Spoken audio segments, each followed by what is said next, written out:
في الفيديو ده هقولك ازاي توثق شهادة التخرج بتاعتك من الخارجية المصرية، الخطوات كاملة بالتفصيل وبشكل مبسط.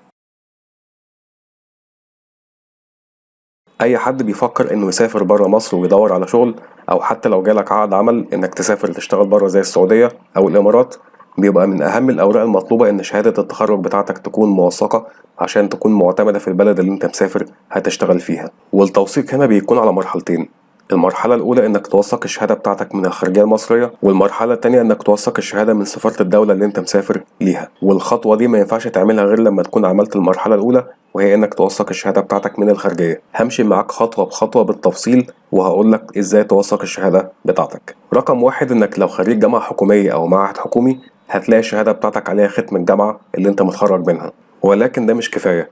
هيبقى مطلوب منك تروح الجامعة اللي أنت متخرج منها ومعاك الشهادة بتاعتك وتختمها من أمين عام الجامعة. أما لو أنت خريج جامعة خاصة أو جامعة دولية فالشهادة بتاعتك هتلاقي عليها ختم الجامعة فقط، يعني مفيش ختم النسر عليها. وهنا أنت مطلوب منك خطوة مختلفة عن خريج الجامعات الحكومية، إنك تختم الشهادة بتاعتك بختم النسر من المجلس الأعلى للجامعات. طب دي هتعملها إزاي؟ عندك طريقتين. أول طريقة إنك تروح بنفسك المجلس الأعلى للجامعات ومكانه في الحرم الجامعي في جامعة القاهرة. وتاني طريقة إن في بعض الجامعات بيبقى فيها خدمات للخريجين وهم اللي هيعملوا لك كل حاجة بمقابل مادي زيادة. شوف ايه الطريقة المناسبة ليك واعملها. يبقى كده أول خطوة: لو أنت خريج جامعة حكومية لازم يبقى معاك على الشهادة بتاعتك ختم الجامعة وختم أمين عام الجامعة. أما لو أنت خريج جامعة خاصة أو جامعة دولية يبقى الشهادة بتاعتك لازم يبقى عليها ختم الجامعة وختم المجلس الأعلى للجامعات اللي هو ختم النسر. رقم اتنين: هتوثق الشهادة بتاعتك من وزارة الخارجية المصرية. يعني هل لازم تروح وزارة الخارجية بنفسك إنك تعملها هناك؟ لا طبعا. هنا المقصود إن كل محافظة بيكون فيها مكاتب خارجية بتوفر لك الخدمات القنصلية زي توثيق الشهادات. فأنت هتشوف إيه أقرب مكتب خارجية عندك في المكان اللي أنت فيه، وهتروح معاك شهادة التخرج بتاعتك بالأختام اللي إحنا اتفقنا عليها، وتكلفة توثيق الورقة الواحدة حوالي 115 جنيه تقريبا. بس خلي بالك لأن في بعض المحافظات مكاتب الخارجية بتبقى زحمة شوية، فاعمل حسابك إنك تروح بدري شوية. إجراءات توثيق الشهادة بشكل عام هي مش حاجة معقدة، أنت مجرد بتسلمهم الشهادة بتاعتك وبتستنى شوية وبتستلمها على طول. هو الفكرة زي ما قلت لك إن أحيانا بعض مكاتب الخارجية بتكون زحمة شوية. طب لو لقيت مكاتب الخارجية زحمة وأنت وقتك ضيق هتعمل إيه؟ هقولك على خبر حلو جدا: إن البريد المصري عمل بروتوكول تعاون مع وزارة الخارجية المصرية لتقديم الخدمات القنصلية عن طريق مكاتب البريد المصري.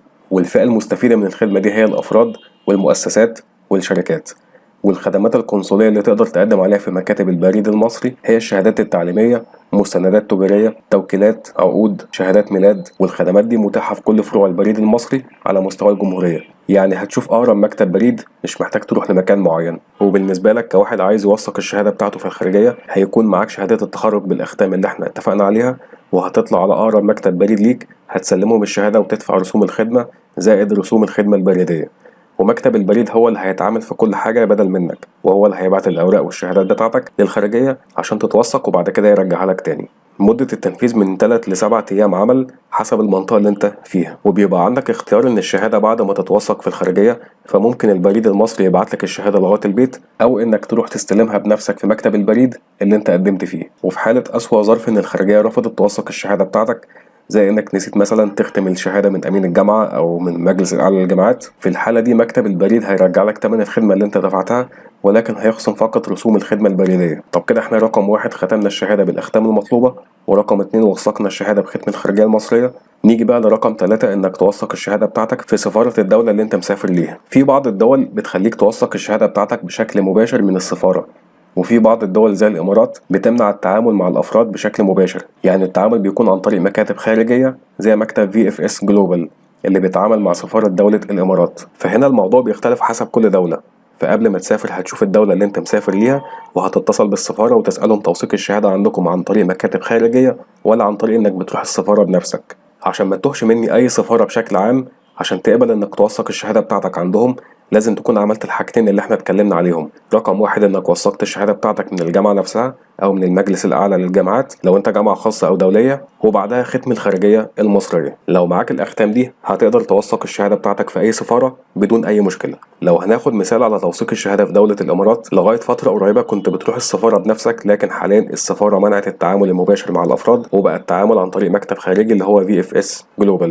المكتب ده ليه فرعين: فرع في التجمع الخامس في القاهرة وفرع في اسكندرية. مواعيد تقديم الطلبات من الحد للخميس من الساعة 9 الصبح لغاية الساعة 1 الظهر، وبالنسبة لمواعيد الاستلام بعد التوثيق بتبقى من الساعة 2 للساعة 4. وفي حاجة مهمة خلي بالك منها، إن الدفع لازم ببطاقة بنكية بتقبل الدفع الدولي، لأن المبلغ هيتخصم منك بالدرهم الإماراتي. وبما إن حاليا أغلب الكروت واقفة في مصر، فلازم يكون معاك كريدت كارد اللي هي بطاقة الائتمان. دي الحاجة الوحيدة اللي بتقبل الدفع حاليا بالعملات الأجنبية. وتكلفة توثيق الشهادة الواحدة في السفارة 300 درهم إماراتي. آخر حاجة، لو أنت بتفكر تسافر الإمارات تدور على شغل، فأنا كنت عملت قبل كده فيديو على القناة في شرح بالتفصيل إزاي تدور على شغل في الإمارات بالطريقة الصح. وبس كده، حاولت أشرح الموضوع بالتفصيل وبشكل مبسط، وبالتوفيق لأي حد بيفكر يسافر يشتغل بره. لو الفيديو عجبك ما تنساش تدعمنا بلايك للفيديو واشتراك للقناة وتفعل زر الجرس عشان يوصلك كل فيديوهاتنا الجديدة. ولو عندك أي أسئلة اكتب لي في الكومنتات وأنا هرد عليك. ولو محتاج استشارة مدفوعة عن السفر والهجرة هسيب لك لينك الحجز في ديسكريبشن الفيديو. شكرا ليكم، سلام عليكم.